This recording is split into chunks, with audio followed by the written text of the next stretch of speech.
Today I'm going to bring you along with me back to my favorite Goodwill. I do like a community thrift store, but if I'm going to go to a Goodwill, it's going to be this one. I'm lucky enough to live very close to what I consider the nicest Goodwill in our community. It's in Minnetonka, Minnesota. I was out Christmas shopping, and right next door is Hobby Lobby and the liquor store and the bookstores across the street. So I was picking up items for Christmas. Christmas is just a couple days away. So I brought you in with me, and today the prices were better. I was happily surprised. Some of the things that I found weren't so overpriced, and they were running a 50% off Christmas sale.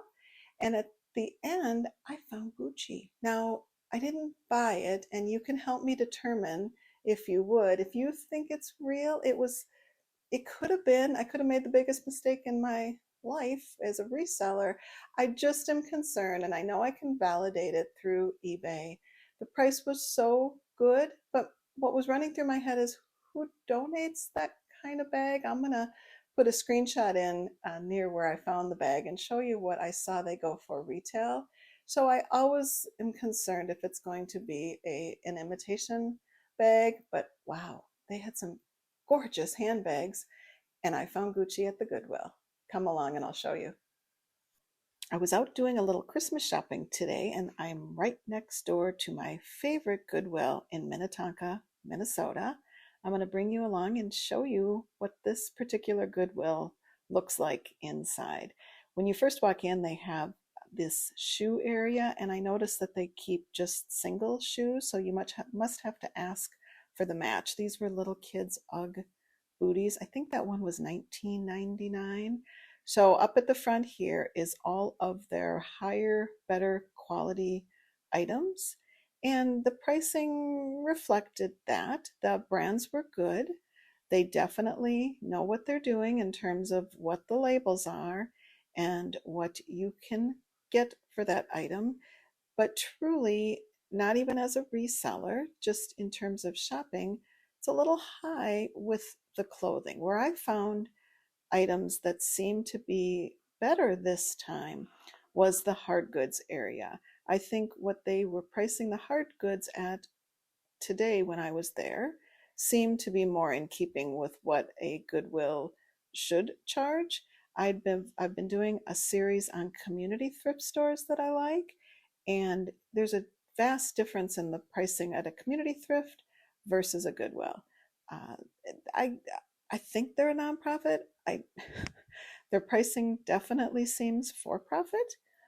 Here is the Christmas area that a few days before Christmas was marked half off. If you want to update your decor, if you want to add to your decor, if you do Christmas after with your family after Christmas, boy, this is the place to go, to a thrift store that marks everything down like this before Christmas, which typically, the sales start running after Christmas, like at Target. Target's based here in Minnesota. So this was a good deal to come in and see this. I hadn't been in this thrift store this time of year. I haven't been in a Goodwill for a couple of years around the holidays. So maybe this is typical of what they do.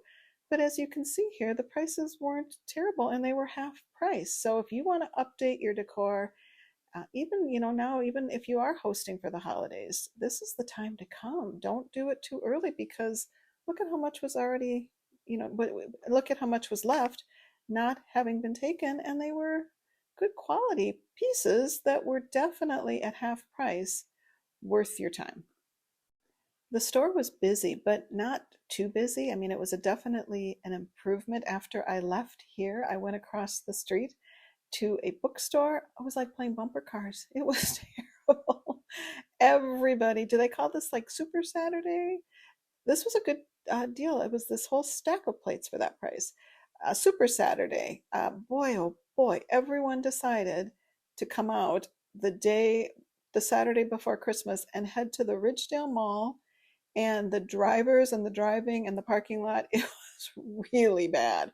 So I'm not going to make that same choice again, or I'm going to come to a Goodwill on those days, because this place had a really nice vibe today. No, the parking, I found a spot right up at the front. And if you need to thrift, go right before the holidays to a store like this, and not to the mall. After having the experience playing bumper cars in the parking lot across the street, I decided, oh, these smiley face. I have sold so many smiley face items. I don't know if that's still a thing, but if you see smiley face, that old fashioned, was it 1970s smiley guy, that people collect those. After the experience I had playing bumper cars at the bookstore, my husband and I decided last night, we also have an Aldi very close by, and I divided my Christmas shopping list, my grocery list, into things we could pick up at Aldi and things that we want to go to Byerly's or Lund's. I don't know if you're familiar with that store, but they're beautiful at Christmas time. And we're going to tackle that maybe tomorrow during the day. But my divided list that included the items that we can pick up at Aldi for Christmas, we went last night at 6 o'clock. It was the best. The parking lot was empty. There was nobody there.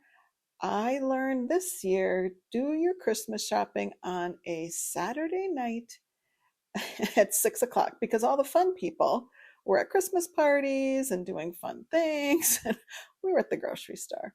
But after we went to the grocery store, we made a trek over to look at some Christmas lights. So that was good. I'm glad that we weren't just Christmas shopping the Saturday before Christmas. So that was a fun thing to do. Maybe that'll be a new tradition, is grocery shopping Christmas lights the Saturday before Christmas.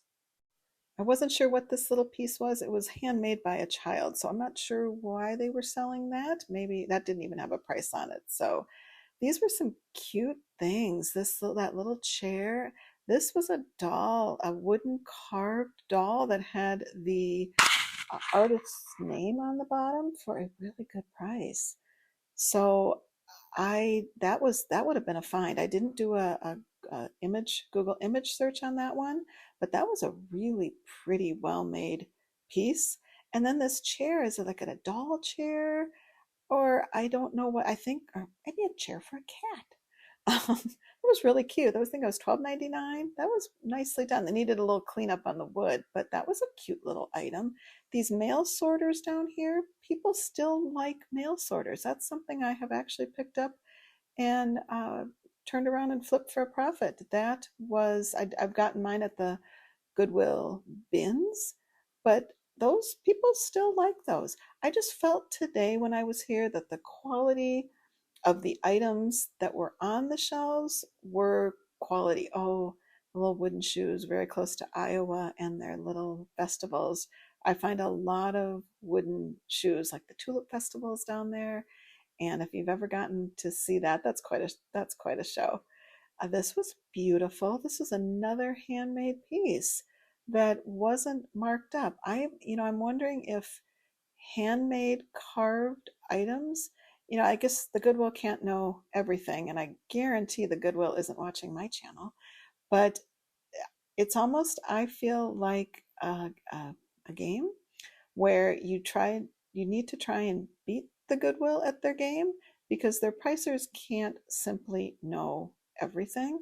I love this wooden tray. This would be kind of cool in a bathroom on a counter if you have a big enough counter in your kitchen.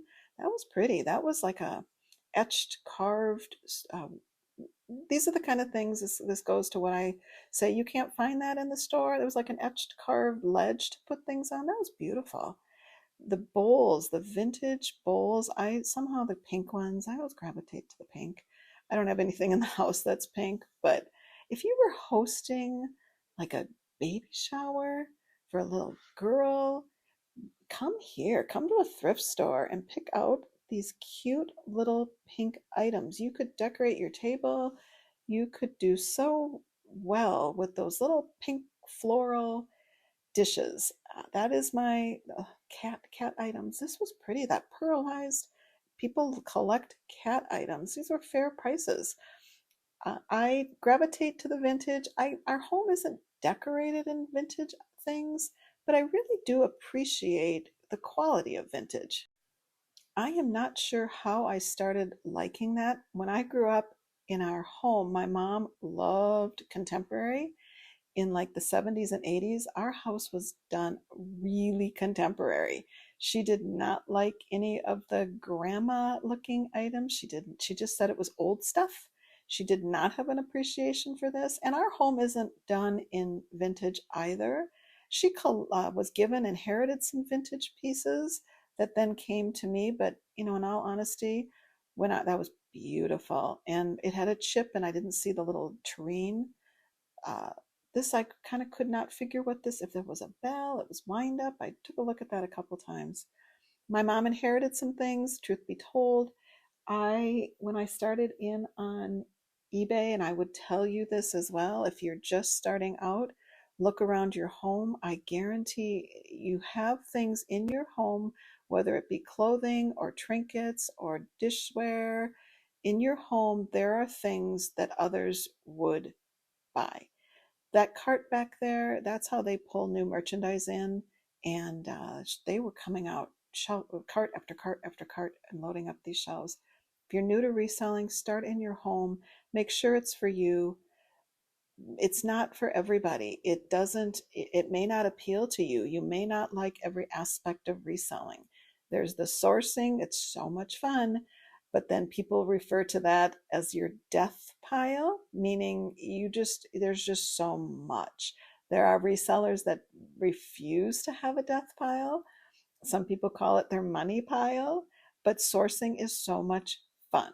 The not fun part is listing and shipping and customer service and getting to the post office every day. Taxes are not fun. Pier 1, people like Pier 1. This was a little fragrance with the sticks. If the sticks would have been there, I would have taken that for home. The best part of reselling is the sourcing. And so make sure you like the whole process as a whole before you go out and buy a lot of inventory. My best advice, this piece my mom would have had. That looked exactly like her, except that was plastic. My mom had this big glass bowl with that silver around the front. Best advice, make sure you like it before you invest in doing this, because it can really get away from you if all you're doing is sourcing, which is the fun part. This was beautiful. I'll put in a screenshot of what I found this to be. The prices were across the board. I could not figure out what that was. So I did a Google image search where I just take a picture on the app, and it'll show you. It's a great way. It's how I know what I'm buying, is doing a Google image search. So I'll show you what that was and what that goes for. This was very heavy and very cold. So that was a good piece. In terms of the silver, you're always looking for sterling silver. I think that was stainless steel. It was heavy and cold. This was cool. It, I think because it was dirty in the little ears and on the back, it was really heavy. I did run a Google image search on him. I wasn't sure what he was. If he would have been cleaner, I bet he was outside in someone's yard. Or I bet that was cool. I bet that was in somebody's, around Lake Minnetonka. I bet that was in somebody's boathouse, or it's their initials, and they just put it up on the shelves with or. That was cool in a nautical room. A lot of people that I've been in homes that they live on the lake, on Lake Minnetonka, where Prince mentioned in his movie Purple Rain, have the homes I've been in that are on the water tend to have a nautical room or theme. I just bet that was in somebody's. They have boat houses and things here, so pretty amazing some of the homes that you can see on Lake Minnetonka. We are lucky enough to have a friend with a boat that lives on the lake. So a couple of times every summer we are able to get out, and it's really quite a lake to be on if you ever have an opportunity. This was cool, and it was dated in the 70s, or was etched in the 1970s. I bet there's a collector that would take those. This print as well was marked from the 1970s. The prices were good. So my advice also to you would be to take a peek at the bottom shelves. Don't just look. These were stretched canvas, good price. Don't just look in the middle. Everyone looks in the middle. If you can, if you're able, creep down and look at the bottom rows. You can find some really good treasures. There's a great example. There's a beautiful dish. So if you're able to peek at those way bottom rows, Everyone looks at the top, and of course, at eyesight, these were from the 90s. I guarantee those were in some little girl's room or in a bathroom, a little powder room. Those were cute. This fish was nice too. It was lightweight, but it was so vibrant and colorful. I kind of I liked that as well. These were unbelievable. And I did stop filming and took my camera out to do a screenshot of that. I'll show you what they went for. I thought they would go for more. Those were spectacular decanters. That was a beautiful set. So today the items were just really, in my opinion, they were just really nice quality. Newer things, and also some beautiful vintage 90s Y2K items. That there was really something for everyone here today. I do think this Minnetonka store is getting their inventory from he was so cute, getting their inventory from the homes around here. Obviously, it's the closest one to drop off at. I know that most Goodwills do online stores. I'm not sure, I haven't researched if this one does, where they'll pull the better items and put them on their own store and resell them. So their eBay store, I'm sorry, they'll sell them also on eBay in their own store. I don't know if this store does. I haven't taken the time to look into that. But even if they did, today when I was here, there was enough left back at decent prices. I was not as impressed in my other video at the pricing. I gravitate to the hard goods. I didn't take as much time in this video to look through the clothing, but I wanted to give you an idea of how much there is here. In terms of the glass, I always look for different shapes. That was kind of that square shape. I don't know glass from crystal, so it's not easy for me to pick out quality. I know you can look for that Waterford if you're able to see that Waterford. I've picked up Waterford here, but it's not always easy to see that marking and that etching on what is crystal. Your first clue is that it's heavy or etched. So 50% off on all of these Christmas items, and there were end caps and this whole entire row. Department 56 is also based here. I did grab and hold on to a Mercury Glass Department 56 Santa. And also they had a whole bin of stockings, Christmas stockings. They had a needlepoint one. So I held on to those two items for a while when I walked around. I would have to hang on to that needlepoint stocking for the whole time until next Christmas, so I did not grab that. If you can find kits, needlepoint stocking kits that people make, or pre-made needlepoint Christmas stockings, I would grab those, especially if you can get them at a good price. They go very well. People do have the nostalgic or the old world feel, and both of those would have been good at half off. I just didn't um, take those because I knew I'd end up holding on to those for another year. So be on the lookout next Christmas for that. Games, rows and rows and rows of games. I've picked up vintage card sets. I've picked up vintage games, but I like them sealed. I picked up vintage puzzles or regular puzzles sealed. The problem for me with games and cards and things, if it's not sealed, I don't have the patience to count pieces, count money, count. I just don't have the patience. People do. I think there can be a lot of money to be had in vintage games. I just don't like it enough to take the time to count. And that's another thing I've learned. I'm going into my 8th year of reselling. And I think what I have learned far and away, I've tried my hand at selling a lot of different things, and I have sold a lot of different things. But truly, if you don't like what you're selling, and I know that sounds silly because I think really good resellers, wealthy resellers, can sell anything because they know they can sell it and it's what it is. But for me, doing this kind of in the part-time way that I'm doing it, I have to like it. I have to gravitate to it. I have to be interested in it. It has to be something I enjoy. I just can't sell like tools. Although I have sold tools, or my husband's tools. My mom had a lot of tools of his that she never used but kept on hand. Vintage tools do well. So I will sell it, but if I'm going to pay for it and find it and search for it, it just has to be something that I find unique. Look at how big this store is. It's very clean. It's very nice. The book pricing, I think, is fair. It's definitely gone up. It's not like the Goodwill bins prices, but also you do pay for the convenience of being able to just see it.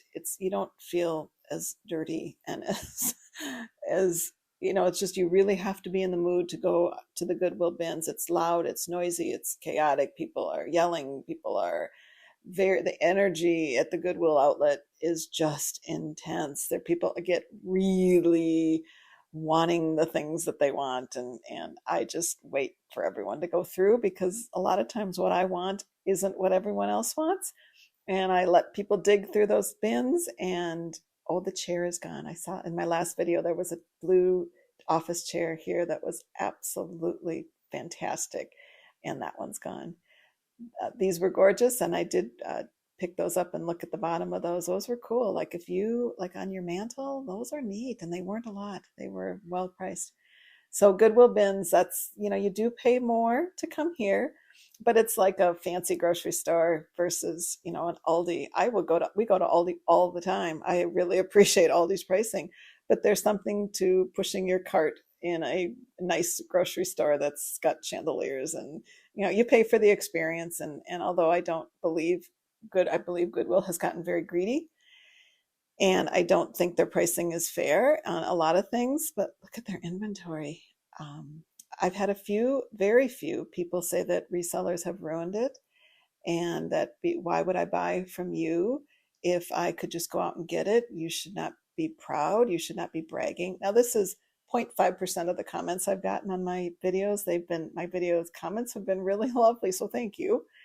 But the people are blaming resellers. Again, 0.5%.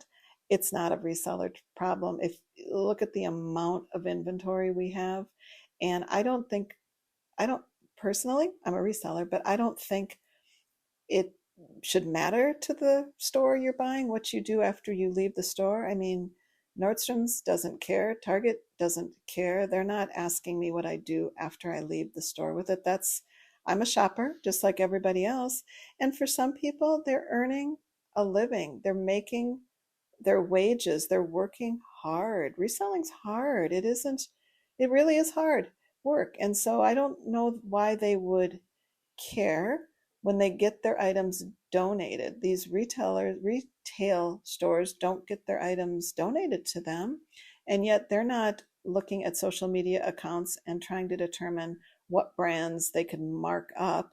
If you're shopping here, you're looking for a better price. You're not in Nordstrom's having the experience. You're here,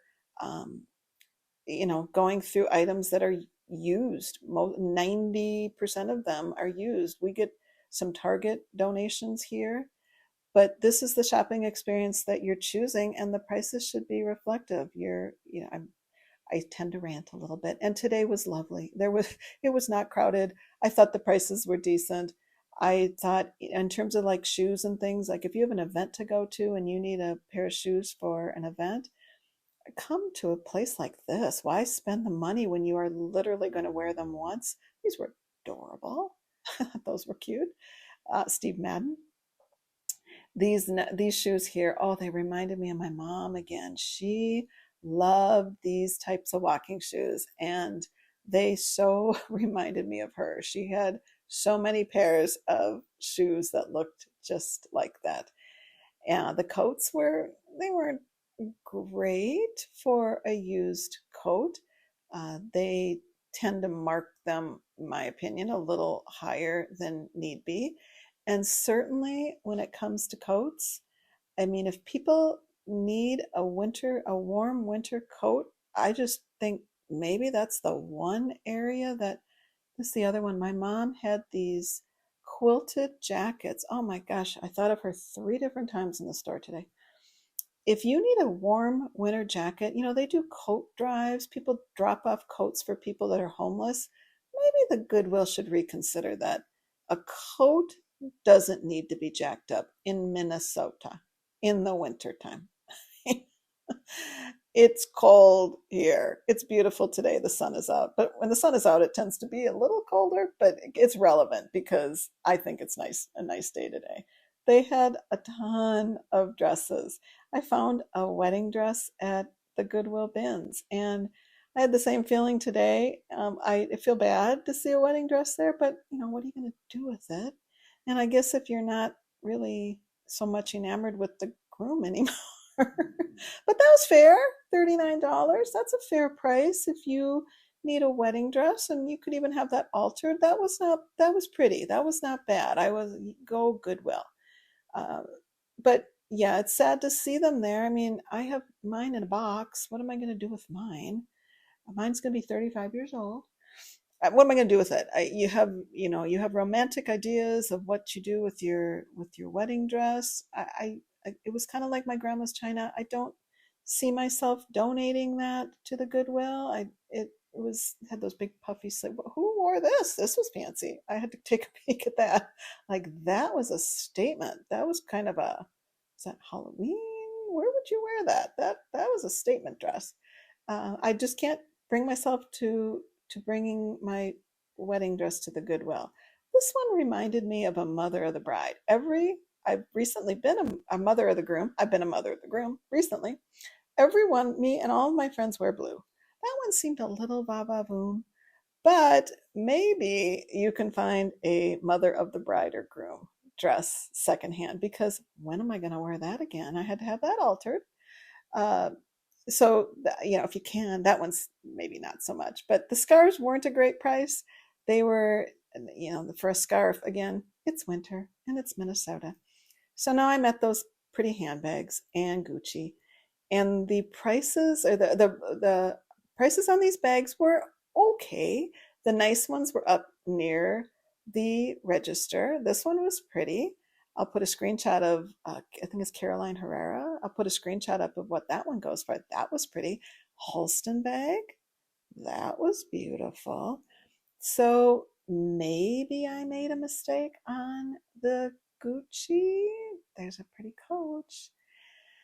And there's the Gucci. Now I'll put a screenshot of what that goes for. It had a box, it had the strap, it was locked down, and it even had some sort of paperwork. So did I make a mistake? I could have had it validated. Maybe I should have bought it. I don't know. I might have made a big mistake and left Gucci behind at the Goodwill. I guarantee it's not there. That was a White House Black Market bag. This one was pretty. This looked a little unique and retro and fun. So all of them I did leave behind. The prices were okay, and I understand why you would keep them up by the front. So the bags really, really were quite top notch, this section at the Goodwill.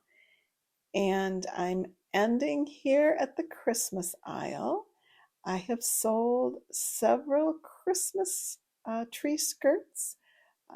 For this one was cute, this little vintage one. I have sold several vintage Christmas tree skirts, and I do sell a lot of vintage Christmas linens.